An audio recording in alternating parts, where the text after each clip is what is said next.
เจ้าหน้าที่หน่วยงานสกัดกั้นและต้านยาเสพติดเมืองศรีสัตนาคได้เอาใจใส่ติดตามและประสานสมทบกับกองบัญชาการปกส.เมืองหาดทรายฟองนครหลวงเวียงจันทร์ติดตามนำจับท้าวสิทธิพงษ์หรือโจอายุ22 ปีอยู่บ้านไซสถานเมืองหาดทรายฟองซึ่งผูกเกี่ยวถึกเจ้าหน้าที่กักตัวมาดำเนินคดีในข้อหาค้าขายยาเสพติดในวันที่29 มีนาคม 2017พร้อมของกลางยาบ้า5 ถุงน้อยเท่ากับ 1,000 เม็ดผ่านการสืบสวนสอบสวนของเจ้าหน้าที่ผู้เกี่ยวได้รับสารภาพว่าได้ตนหนีออกจากค่ายคุมขังแต่วันที่4 พฤศจิกายน 2014ภายหลังที่หนีออกไปได้นั้นตนเองไปอาศัยอยู่ท่าแขกประมาณ1 อาทิตย์จึงข้ามไปอยู่กรุงเทพประเทศไทยพอมาฮอดเดือน5 ปี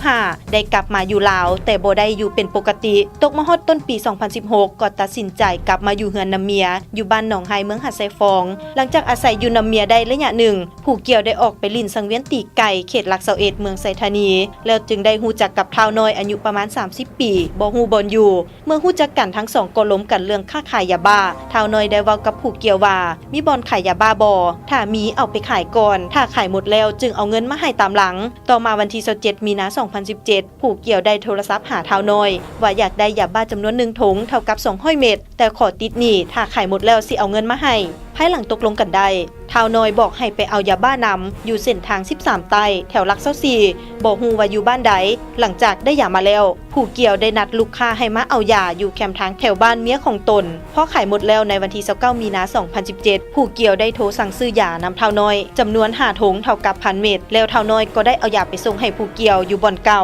เมื่อได้ยามาแล้วตนเองได้ไปอาศัยเช่าเฮือนพักอยู่บ้านสมสนุกเมืองหาดทรายฟองเป็นบ่อนล้อฐานลูกค้าส่วนยาบ้ายังบ่ทันได้ขายเถื่อพอฮอดเวลา 23 โมงของวันเดียวกันเจ้าหน้าที่เข้าไปกักตัวพร้อมของกลางยาบ้า5 ถุงเท่ากับ1,000 เม็ดปัจจุบันคดีดังกล่าวยังอยู่ในขั้นตอนของการสืบสวนสอบสวนเพื่อขยายผลหาพรรคพวกที่ร่วมขบวนการมาดำเนินคดีตามระเบียบกฎหมายของสาธารณรัฐประชาธิปไตยประชาชนลาว